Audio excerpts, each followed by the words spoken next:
కేంద్ర వ్యవసాయ శాఖ మంత్రి గారికి నేను ధన్యవాదాలు తెలియజేస్తున్నాను. అదేవిధంగా నేను నితిన్ గడ్కరీ గారు రోడ్ల మంత్రి వారికి కూడా నేను నా ధన్యవాదాలు తెలియజేస్తున్నాను. ఎందుకంటే దివాన్ చెరు మరియు ఈ గ్యామిన్ బ్రిడ్జ్ దానికి సంబంధించినటువంటి బ్రిడ్జ్లు కావాలి అని చెప్పి రాసిన వెంటనే ఎంతో సమయం పట్టలేదు. వెంటనే వారు స్పందించారు. పార్లమెంట్ ఉన్నటువంటి సందర్భంలో పిలిచారు, నాతో మాట్లాడారు, వెంటనే ఆఫీసర్స్కి తెలియజేశారు. ఇవాళ ఒకే ఎలివేటెడ్ రోడ్ మనకి గ్యామిన్ నుండి దివాన్ చెరువు వరకు వచ్చేటువంటి అవకాశం. నేను ఒక రకంగా రాజమండ్రి నన్ను ఆశీర్వదించినటువంటి సందర్భంలో నా వంతు కృతజ్ఞతా భావంగా నేను చేపట్టినటువంటి పనికి సహకారాన్ని అందించిన నితిన్ గడ్కరీ గారికి ధన్యవాదాలు తెలుపుతున్నాను.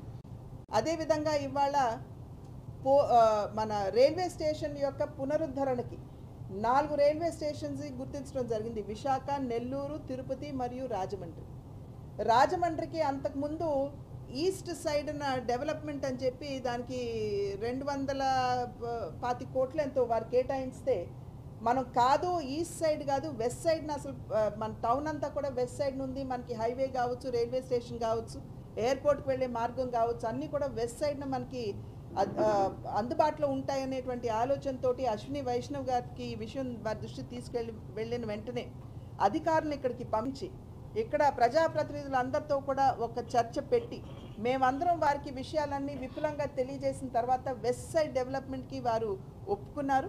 నిన్న మొన్నటి వరకు రైల్వే బోర్డు ఈస్ట్ సైడ్ అక్కడ ఒప్పుకుంటారో లేదో అనేటువంటి ఆందోళన మాకు ఉన్నప్పుడు రైల్వే బోర్డు చైర్మన్ని కలవటం 271 కోట్ల రూపాయలతోటి వారు దానికి కూడా మంజూరు చేయడం జరిగింది.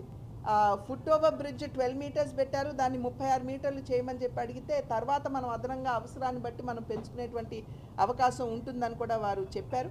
కనుక నేను అశ్విని వైష్ణవ్ గారికి, రైల్వే బోర్డు చైర్మన్కి, డిఆర్ఎం గారికి ప్రతి ఒక్కరికి కూడా నేను నా ధన్యవాదాలు నేను తెలియజేస్తున్నాను. అదేవిధంగా గోపాలపురంలో చిరకాల వాంఛగా మిగిలినటువంటి రోడ్డు దాన్ని ఎంఎన్ఆర్ఈజిఎస్ కింద రిక్వెస్ట్ చేసిన వెంటనే అది కూడా ఇవ్వటం జరిగింది.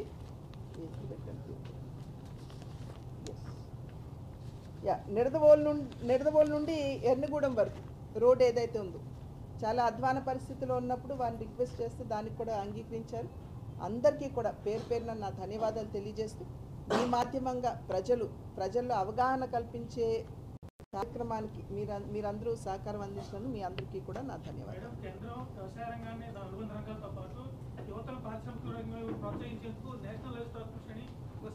నేషనల్ లైవ్ స్టాక్ మిషన్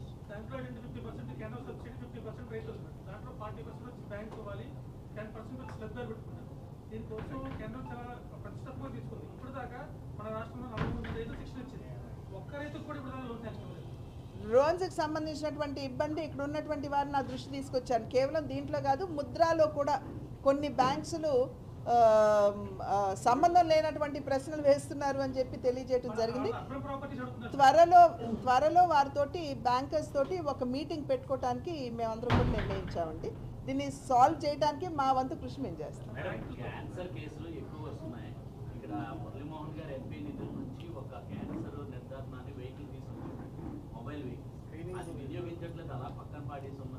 లేదండి, ఆల్రెడీ ఇప్పుడు అంటే యాజ్ అన్ ఎంపీ నేను కూడా ఆ రకమైనటువంటి మొబైల్ వ్యాన్స్ కేవలం అంటే పెరుగుతున్నటువంటి ఇన్సిడెన్సెస్ పెరుగుతున్నటువంటి నేపథ్యంలో క్యాన్సర్ వ్యాన్స్, స్క్రీనింగ్ వ్యాన్స్ తీసుకురావాలనేటువంటి ఆలోచన చేస్తున్నాము. దానికి ప్రతి నియోజకవర్గానికి కూడా ఒక వ్యాన్ కేటాయించాలని నిర్ణయించడం జరిగింది. మీరు చెప్పినటువంటి మురళీమోహన్ గారు ఏదైతే వ్యాన్ తీసుకుని వచ్చారో దానికి కూడా చిన్న కొంచెం రిపేర్స్ ఉన్నట్టున్నాయి. అవన్నీ వాటి మీద దృష్టి పెట్టడం జరిగింది. అవన్నీ కలుపుకునే మేము ఈ కార్యక్రమాన్ని చేపట్టాము. అది దానికి కూడా మేము ఎప్పుడైతే ఈ వ్యాన్స్ని తీసుకుని వస్తామో ఇది స్క్రీనింగ్ వర్కేనండి, ట్రీట్మెంట్ ఇవ్వరు. ఇక్కడ స్క్రీనింగ్ వర్కే చేస్తారు. సాధారణంగా ఎక్కువగా ఏమిటంటే వెజైనల్ క్యాన్సర్ కావచ్చు లేదా మనకి బ్రెస్ట్ క్యాన్సర్ కావచ్చు, దీని మీద దృష్టి కేంద్రీకరించడం జరుగుతుంది. ఎందుకంటే ఇన్సిడెన్సెస్ పెరుగుతున్నాయి కాబట్టి వాటికి కావాల్సినటువంటి సిబ్బంది అంటే ఒక డ్రైవర్ కావచ్చు లేకపోతే ఒక ల్యాబ్ టెక్నీషియన్ కావచ్చు, అంతవరకు సహాయం అంటే దానికి కావాల్సినటువంటి కార్పస్ ఫండ్కి ఇప్పుడు ఒక రకంగా చెప్పాలంటే ఆ విషయం మీదే కొంచెం మీమాంస పడుతున్నాము. అది త్వరలో సాల్వ్ అయ్యేటువంటి అవకాశం.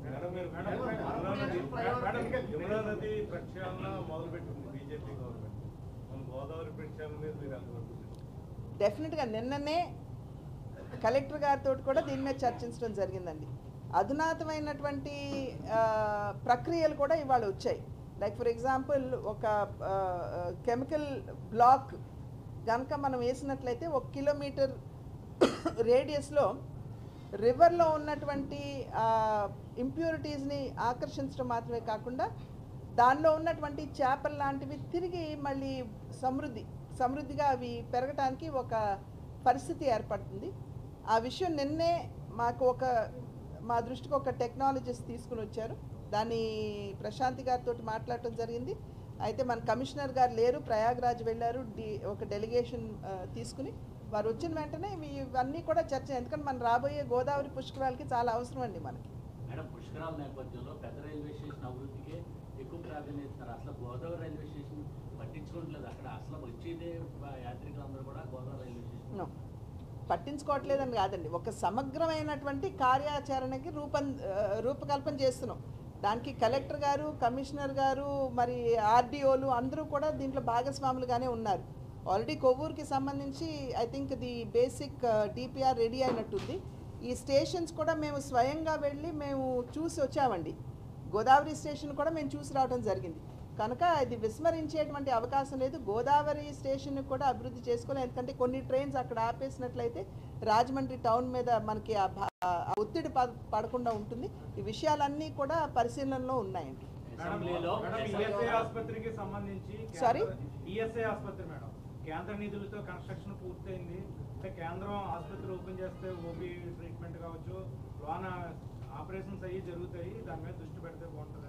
అట్లాగే నేను ఈ విషయం లేబర్ మినిస్టర్ తోటి వారి దృష్టి తీసుకెళ్ళానండి. వారి సమయం వచ్చినప్పుడు ఓపెన్ చేయించాలనేది భావన. వారు వస్తే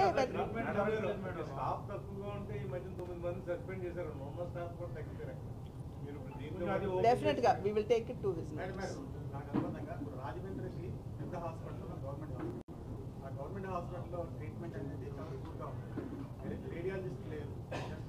సిబ్బంది తక్కువ ఉన్నారండి. దీనితో కొంత ఎక్విప్మెంట్ కూడా కొంచెం రేడియాలజిస్ట్ అంటే సిబ్బందే కదండి. రాజమండ్రి మెడికల్ కాలేజ్, బోధన ఆసుపత్రి కూడా మీరు ఒకసారి పరిశీలిస్తే కొంచెం ప్రాబ్లమ్స్ కూడా వాటికి సంబంధించి అసెంబ్లీలో ప్రతిపక్ష హోదా కావాలని వైసీపీ డిమాండ్ చేస్తుంది. లేని పక్షంలో మీరు అసెంబ్లీ సమావేశాలకు వెళ్ళడం మళ్ళీ అని చెప్పి వారు గుర్తుందో లేదో 6 నెలలు కనుక కంటిన్యూస్గా వారు వెళ్ళకపోతే వారి సభ్యత్వం రద్దయ్యేటువంటి అవకాశం ఉంటుందని మీరు గుర్తు చేస్తే బాగుంటుంది వారికి. అండ్ ప్రతిపక్ష హోదా ఉంటేనే నేను వెళ్తానేమండి. నిర్మాణాత్మకంగా మీరు ప్రజా సమస్యలు అసెంబ్లీలో లేవనెత్తాలి. మిమ్మల్ని ప్రజలు ఎన్నుకున్నదే అందుకు కదా. ప్రతిపక్ష హోదా రావడానికి నిబంధన ఉన్నది. ఇంత పర్సంటేజ్ అసెంబ్లీలో సీట్స్ వస్తే మీకు ప్రతిపక్ష హోదా, ఆ హోదా దక్కలేదు కదా. అది కావాలని మీకు దూరం చేయటం కాదుగా. ప్రజలు ఆ రకమైనటువంటి నిర్ణయాన్ని మీకు ఆ ఫలితాన్ని ఇచ్చారు. దాన్ని గౌరవించాలి కదా.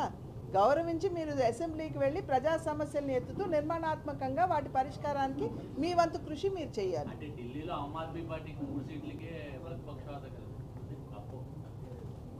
3 సీట్లుగా రాలేదండి. ఎన్నో సీట్లు కాదండి, ఒక నిర్దిష్టమైనటువంటి పర్సంటేజ్ ఇన్ని సీట్లు రావాలి అని ఉంటుంది. 70 అక్కడ సీటు అసెంబ్లీ సీట్స్. మరి ఎట్లా అంటారు వారికి హోదా రాలేదని ఎట్లా అంటారు?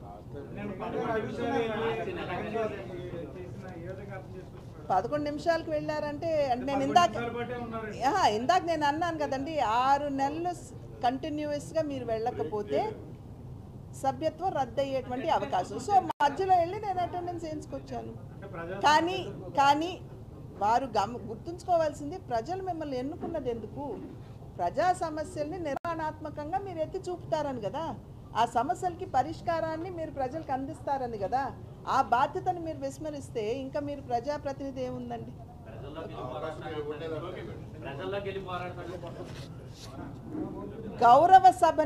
కౌరవ సభగా మార్చింది ఎవరండి? అప్పట్లో ప్రతిపక్షంలో ఉన్నటువంటి నాయకులు మాట్లాడటానికి లేచి నిలబడితే వారు మైకుల్ని కట్ చేసేవారు. బూతుల పురాణం అందుకుని వారిని అసలు మాట్లాడనిచ్చేవారు కాదు. వారిని ఏ రకంగా అవమానపరిచారో యావత్ ఆంధ్ర రాష్ట్రం చూసింది. కనుక ఇవాళ వాళ్ళు ఆ మాట అంటంలో న్యాయం లేదు. మేడం, ఈ వచ్చే నెలాఖరికి ఎమ్మెల్సీ స్థానాలు ఖాళీ అవుతున్నాయి. దానిలో బీజేపీకి అది మేము చర్చించుకుంటాం. Thank you.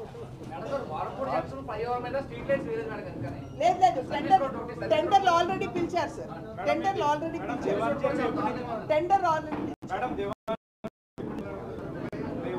త్వరలో స్టార్ట్ అయిపోతుందండి. బట్ పుష్కరాలకి రెడీ.